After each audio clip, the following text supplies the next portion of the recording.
एक बार भगवान शंकर नेत्र बंद कर बैठे हुए थे और तभी माँ जगत जननी माता पार्वती मैया आई और भगवान शंकर के नेत्र को उन्होंने स्पर्श किया।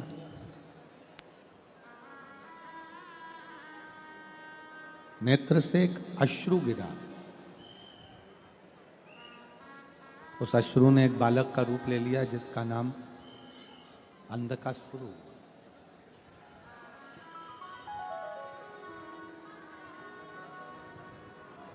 बालक का नाम अंधकासुर हो गया। शिव जी कह रहे हैं पार्वती इस बालक को समुद्र में फेंक दीजिए क्योंकि यह बालक श्रेष्ठ नहीं है।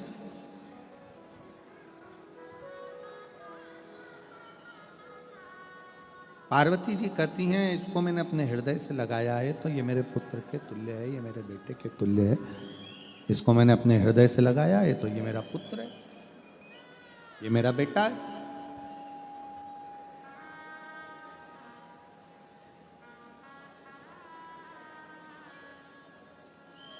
शिव जी कह रहे हैं नहीं नहीं पार्वती इसको समुद्र में फेंक दो, इसको समुद्र में ले जाके डाल दीजिए, ये श्रेष्ठ नहीं, इसकी श्रेष्ठता नहीं। पार्वती जी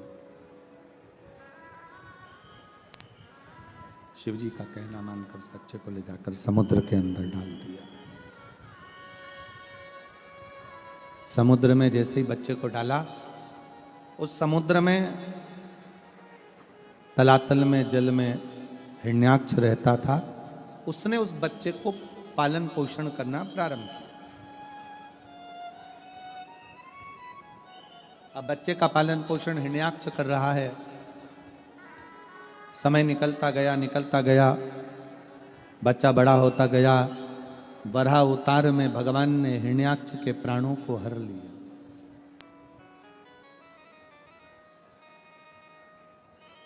अब हिरण्याक्ष मर गया तो हिरण्याक्ष का जो बेटा था जिसको उसने पाल पोस कर बड़ा करा था अंधकासुर, उसने विचार कर लिया कि पूरे तलातल का जल का पूरा भार मेरे पास में आ गया है, अब मैं तप करूंगा। और शिव पुराण कहती है, भगवान शंकर का चरित्र कहता है आप व्रत करें, उपवास करें, तप करें, साधना करें, शिव मंदिर जाएं, कथा में जाएं, सत्संग में जाएं, भजन करें, कीर्तन करें, मंत्र जाप करें, मना नहीं है। पर इतना जरूर याद रखना कि किसी का अहित करने के लिए नहीं, बल्कि अपना हित और संसार के हित के लिए कुछ अच्छा करने के लिए।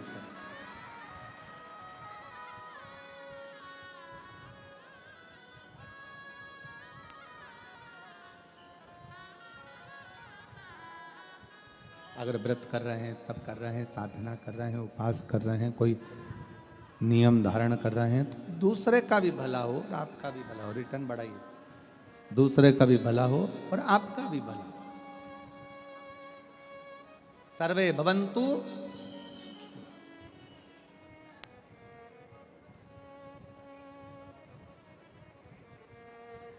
आप प्रयास करो कि इस शरीर के माध्यम से हम संपूर्ण विश्व का कल्याण करते रहें जब तक ये मानव की देह मिली है, और अच्छा कर्म हम अपने हाथों से करें। जी भगवान से बस इतना हमें वचन भगवान ने इतनी कृपा कर दे कि हम जब तक ये शरीर है सबके काम आते रहें और सबके लिए कुछ ना कुछ अच्छा करते रहें, ऐसा भगवान कृपा कर दे। बस ऐसी दया, ये शिव की उदारता। और हम आपसे भी कहेंगे जितने इस कथा के मंडप में बैठे हैं, जितने इस कथा के पंडाल में बैठे हैं, भगवान से ये प्रार्थना करना कि हमारे अंदर ऐसा भाव देना कि सर्वे भवन्तु सुखिना, सारे सुखी रहें हमारे भीतर। ये क्योंकि भारत की भूमि पर जन्म लिया है, भारत माता की गोद में हम आए हैं, भारत माता की गोद में हम रहते हैं, भारत माता की गोद में हमारा जन्म हुआ है।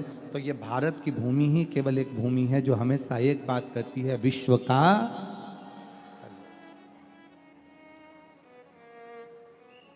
प्राणियों में जम के तो बोलो सद्भावना, विश्व का कल्याण हो।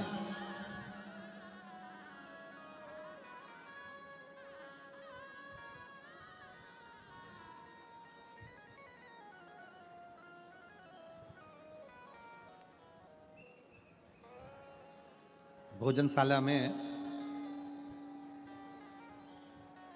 बहुत सारी माताएं सब्जी काट रही हैं। भोजनशाला में बहुत सारे जीजियां आटा उसल रही हैं। कोई चावल धो रही है, कोई दाल धो रही है, कोई मिर्ची काट रही, कोई आलू काट रही, कोई टमाटर काट रही, कोई सब्जी। आप लोग गए हो? जम के तो बोलो जरा, गए हो? सब माताएं सेवा कर रही हैं, कोई सब्जी काट रही है, कोई कुछ काट रही है, कुछ कर रही है, कोई कुछ कर रही है। अब हमारे सनातन धर्म की आवाज नहीं आ रही उसको, हमारे सनातन धर्म की अगर एकता को देखना हो तो यहां देखने को मिलता है। दूसरा अगर कोई व्यक्ति होता तो उतना ही आलू काटता जितना खुद को खाना है, पति को खाना है और बच्चों को खिलाना।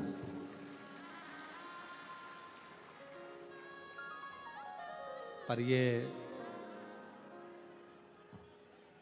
सूरत की पवित्र भूमि पर जो कथा चल रही है, शिव महापुराण की पवित्र कथा यहाँ चल रही है, पवित्र कथा का लाभ आप और हम ले रहे हैं।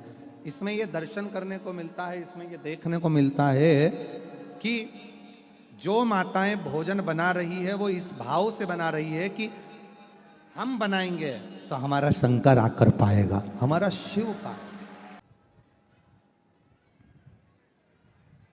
तप कर रहा है और तब अभी ब्रह्मा जी का कर रहा है। अंधकासुर ने तप करना प्रारंभ करा, अंधकासुर तप कर रहा है और ब्रह्मा जी से वर मांग रहा। ब्रह्मा जी से अंधकासुर ने वर मांगा कि मेरे प्राण कभी ना जाए,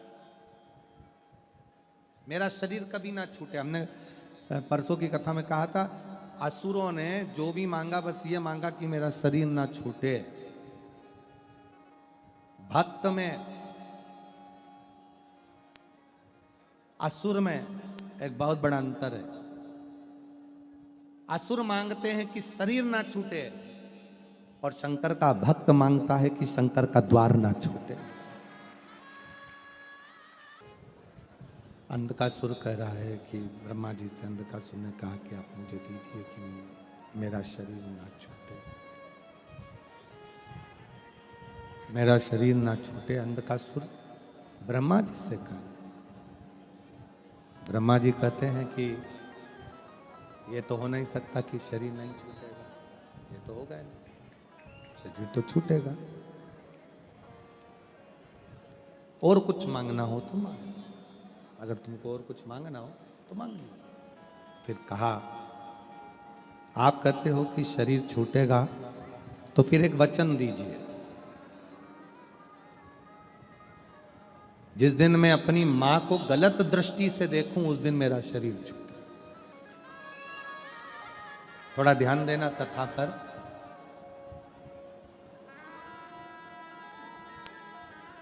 शिव पुराण का यह पंडाल, घर में रहने वाले बुजुर्ग माता पिता, ये सब कल्प वृक्ष की तरह होते हैं जिनकी छांव में हम आगे बढ़ते हैं।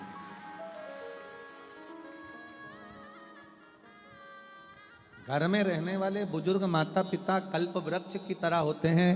शिव महापुराण का ये पंडाल कल्प वृक्ष की तरह होता है, जिसमें बैठकर जो मांगा जाता है वो हमें प्राप्त होता है।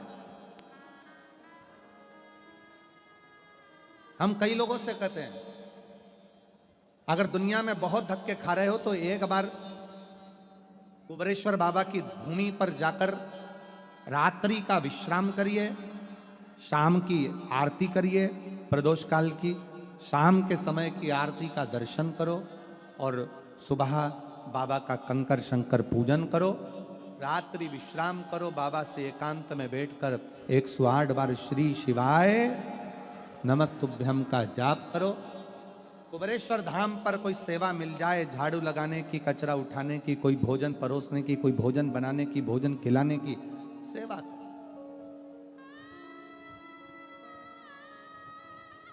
और कुबेरेश्वर धाम से वापिस जब अपने घर को जाओ तो 3 महीने तक बैग मत खोलो, वही बैग मेरा कुबेर भंडारी वापिस लेकर बुला लेगा, मुराद पूर्ण कर। हम कहते जाओ बाबा के दरवाजे, पूरे साल रुद्राक्ष बटते हैं, केवल रुद्राक्ष महोत्सव आता है तब रुद्राक्ष का वितरण बंद करते हैं, क्योंकि बाबा के रुद्राक्षों का जो वहाँ पूजन होता है उसकी तैयारी करी जाती है। तो रुद्राक्ष वितरण भी अभी 25 जनवरी से 25 मार्च तक रुद्राक्ष का वितरण कुबेरेश्वर धाम पर बंद रहेगा।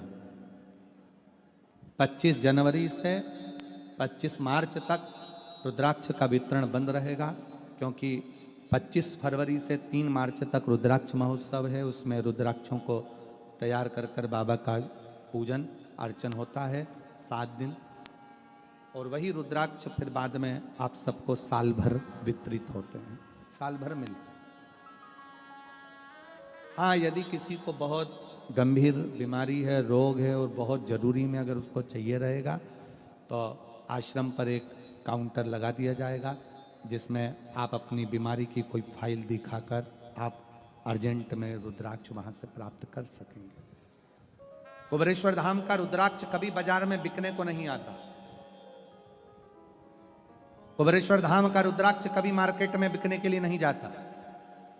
कुबेरेश्वर धाम का रुद्राक्ष कभी कोरियर नहीं करा जाता। वहां आओगे, निशुल्क लाइन लगाओगे, झोली पसार कर बाबा से प्रणाम कर कर कहोगे कि हमें ये तकलीफ है, हमको इसके लिए रुद्राक्ष चाहिए। रुद्राक्ष लेते समय उससे अपने दिल की बात करते हुए आप लेकर आ जाओ।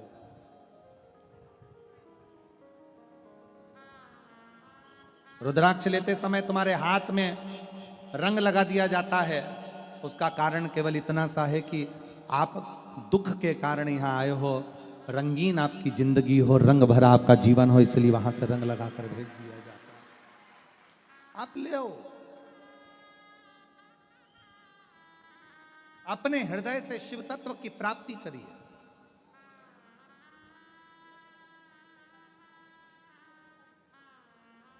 उसके धाम में आकर उससे अपने दिल की बात करिए। बाहर पूरे ग्राउंड में शिव भक्त बैठकर रात भर अपनी पन्नी बिछाकर बैठकर भगवान से केवल एक आस लगाकर बैठे हैं कि हमारा दुख बाबा काटेगा। और मेरी जीजियों, मेरे जीजाओं, बेटियों, बेटाओं, मेरी माताओं, मेरे भाई, सूरत की इस भूमि पर आज कथा विराम हो जाएगी, पर विश्वास के साथ कहकर जा रहे हैं कि मेरा भोले बाबा आपकी झोली ऐसी भरेगा कि आप अगली बार फिर कथा में ऐसे ही लाखों की भीड़ में हैं। और उसका प्रमाण है शिव महापुराण में आए हुए ये पत्र।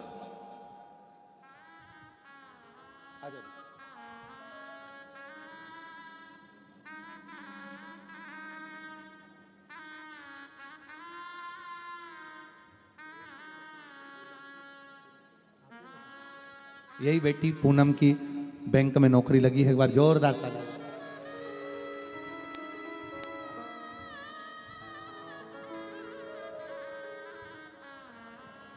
आप विश्वास के साथ उसका भजन करिए, आप उसको पाओ।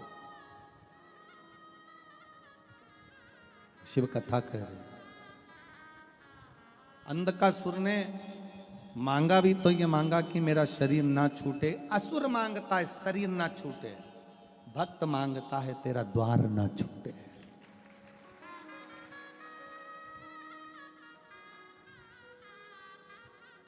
तेरा द्वार ना छूटे।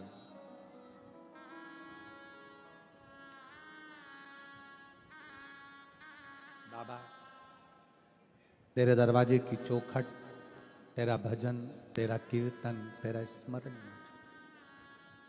हम ऐसी कृपा कर, ऐसा भंडार भर, ऐसी करुणा कर कि तेरी चौखट ना छूटे। और आप भी कहकर जाना अगली कथा में, और हम तो यहां तक कहते हैं, आज कथा सूरत गुजरात में विराम हो जाएगी 22 तारीख को। 24 तारीख को कथा साकरी में प्रारंभ हो जाएगी 1 बजे से 4 बजे तक। बाबा से ये कहकर जाओ कि साकरी में महाराज 7 दिन की शिव पुराण की कथा चलेगी, हमारा पत्र साकरी में ही पहुंच जाए, ऐसी कृपा कर दे। ये विश्वास, कितना कितना ये पत्रों का ये झमेला, ये हम आपको पहचानते भी नहीं, आपको जानते भी नहीं, आपका एड्रेस भी नहीं जानते, और पत्रों का झमेला देखिए जरा, ये पत्र है, देखो जरा ये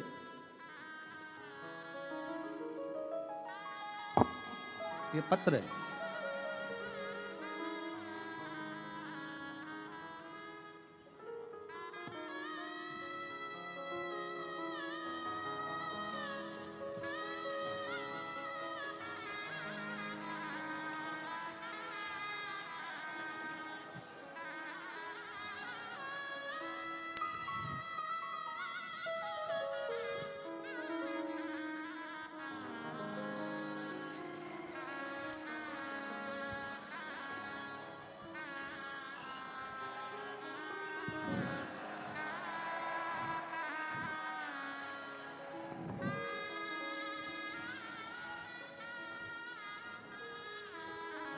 खड़े होके पकड़े रखो।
ये शिव भक्तों के पत्र हैं।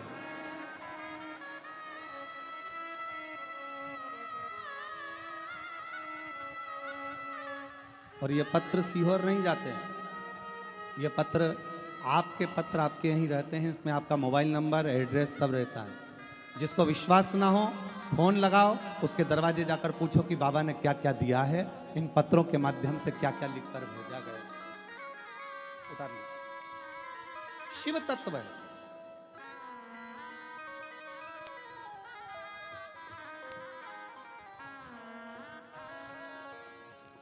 तेरे दरबार की बाबा निराली शान तेरी, तेरे दरबार की बाबा निराली शान तेरी है। तुझे देते नहीं देखा पर झोली तुझे देते नहीं देखा पर झोली भरी मुख दुनिया मोड़ेगी बाबा तू मुखड़ा मोड़। मैंने लगी परी दीनो बाबा तू क्या देता है, कैसे देता है, कितना देता है, ये उसके ऊपर निर्भर। अपन अपना कर्म करो, फल उस पर छोड़ दो। आप पंडाल में बैठकर कथा सुनो, देना उसका काम है। तेरे मंदिर में आना मेरा काम है, और मेरी बिगड़ी बनाना तेरा काम। आप तो केवल उसके तरफ प्रेशर ही नहीं आ रहा है साउंड में। आप तो केवल उसके दरवाजे तक जाओ, उसको विनय करो, निवेदन करो, आगे उसकी मर्जी। संभालेगा। साकरी में 24 तारीख से 30 तारीख तक जो 1 बजे से 4 बजे तक कथा हो रही है, मैं साकरी के आसपास के सभी शिव भक्तों से कहूँगा, बैठो कथा पंडाल में सुनो कथा, टीवी पर सुनने वाले टीवी पर, मोबाइल पर सुनने वाले मोबाइल पर सुनो, दिल से प्रार्थना करा करो उसको दिल से। जब श्री शिवाय नमस्तुभ्यम बोला जाए तो दिल से श्री शिवाय नमस्तुभ्यम, श्री शिवाय नमस्तुभ्यम, श्री शिवाय नमस्तुभ्यम, श्री शिवाय नमस्तुभ्यम। शंकर से अंधकासुर ने ब्रह्मा जी से मांगा कि मेरे शरीर ना छूटे, आप मांगिए कि मेरे से भगवान का द्वार ना छूटे, भगवान का दरवाजा ना छूटे, भगवान की चौखट ना छूटे। आपको मांगना है तो भगवान से प्रार्थना करो कि आपका द्वार ना छूटे, आपकी चौखट ना छूटे, आपका भजन ना छूटे।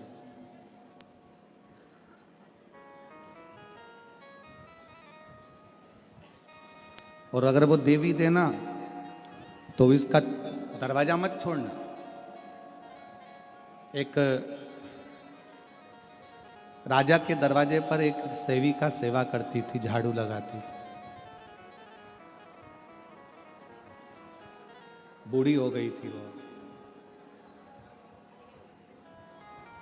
सेविका, बूढ़ी हो गई थी। राजा को लगा कि ये बूढ़ी हो गई है, अब इसके शरीर से बनता नहीं है, इसका शरीर बेकार। सेविका है, शरीर से बनता नहीं है। ये बक्से चल रहे हैं, आवाज आ रही है? ये बड़े बड़े बक्से सब चालू है।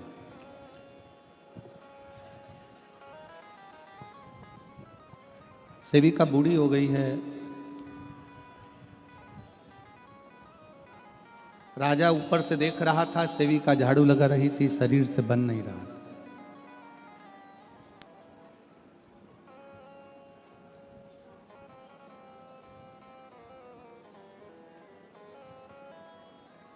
राजा ने एक हीरा जमीन पर फेंक दिया।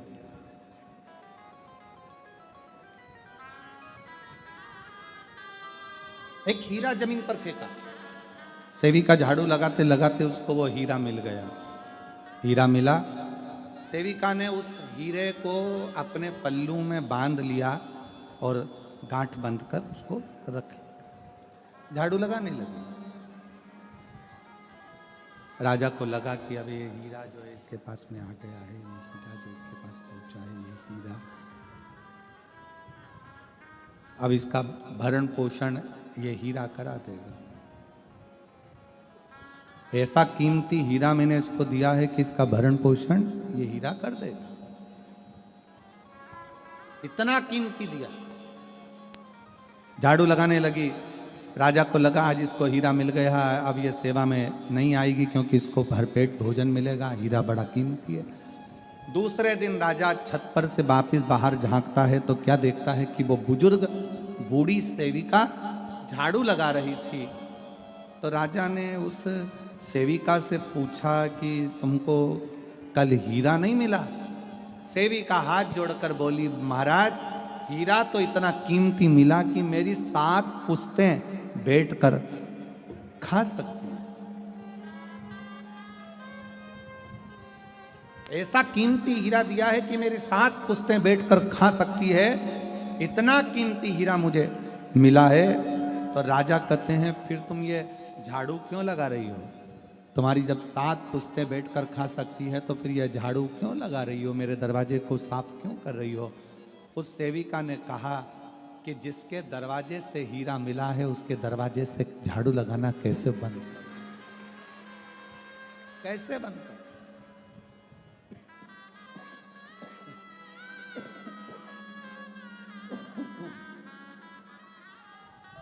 जिसके दरवाजे से मुझे ये कोहिनूर हीरा मिला है, उस उसके दरवाजे की चाकरी, उसके दरवाजे की झाड़ू कैसे बंद कर दी जाए, उसके दरवाजे की नौकरी कैसे बंद कर दी जाए। आप सबसे निवेदन है, अगर मेरे भोले बाबा, मेरे शंकर भगवान तुम्हारी कोई मनोकामना पूर्ण कर दे, तुम्हारे घर में संतान भी दे दे, तुम्हें नौकरी भी दे दे, व्यापार भी दे दे, व्यवसाय भी दे दे, सारा काम कर दे, पर इतना याद रखना, जिसके दरवाजे से मिला है उसका दरवाजा कभी मत छोड़ना, उसके दरवाजे पर जाते रहो, उसके दरवाजे पर जाते रहो। जो कोहिनूर हीरा दिया है उसके दरवाजे को कैसे छोड़ दिया। अंधकासुर ने वर मांगा कि मुझे वर दीजिए कि मेरा शरीर ना छूटे। ब्रह्मा जी ने कहा ऐसा हो नहीं सकता, तो वर दी दो कि जिस दिन मैं अपनी माता को गलत दृष्टि से देखूं उस दिन मेरे प्राण छूटे। अब ये अंधकासुर को उसके पिता हिरण्याक्ष ने यह बता दिया था कि तेरी कोई माता नहीं है, तेरा जन्म माता के गर्भ से नहीं हुआ, तू तो समुद्र में मिला था, इसलिए तेरे ना माँ है ना पिता है। उसको लग गया कि मेरी कोई माँ है ही नहीं, उसको लगा कि मेरी कोई माता है ही नहीं।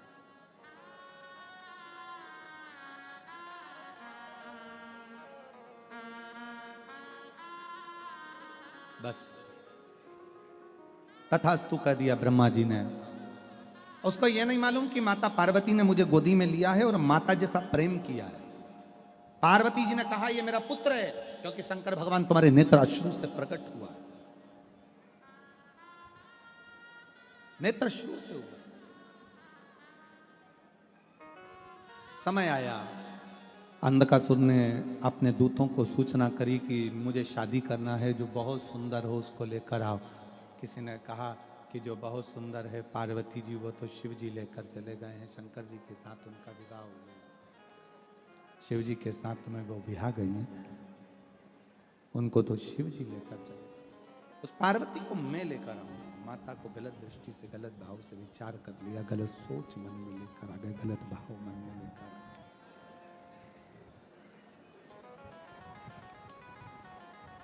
गलत सोच मन में आई, गलत भाव मन में आया, गलत विचार मन में आया। पार्वती को लेने के लिए, माँ जगज्जननी जगदम्बा पार्वती जी को लेने के लिए अंधकासुर चले गया। माता को गलत दृष्टि से देखा तो भगवान शंकर को क्रोध आया।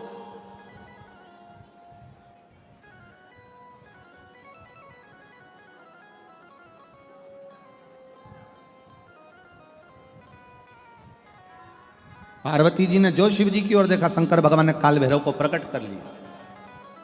काल भैरव प्रकट होकर अंधकासुर का संहार कर दिया।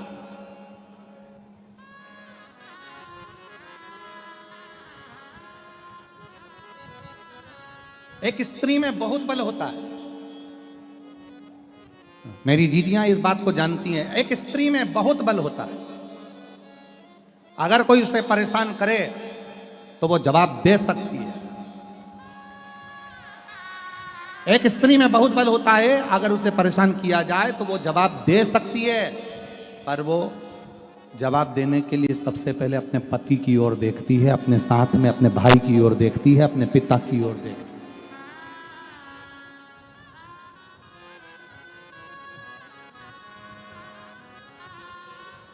पर मेरा निवेदन है, भारत की भूमि पर जन्म लेने वाली इन बेटियों से, भारत की भूमि पर जन्म लेने वाली इन बेटियों से मेरा निवेदन है,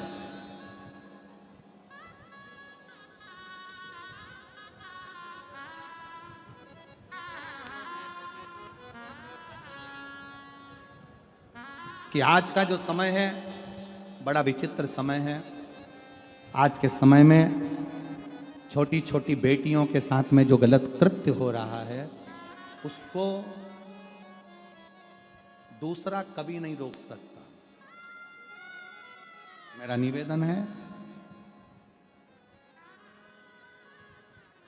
इतने अपराध हो रहे हैं, इन अपराधों को सरकार कब तक रोकेगी?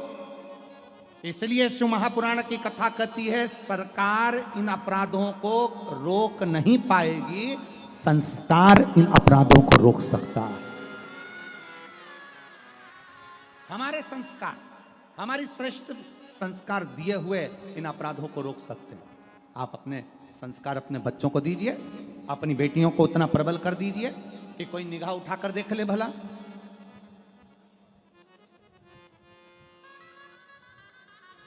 हमारे संस्कार श्रेष्ठ होंगे तो हमारे आने वाली पीढ़ियां सुधरती संवरती चली जाएगी।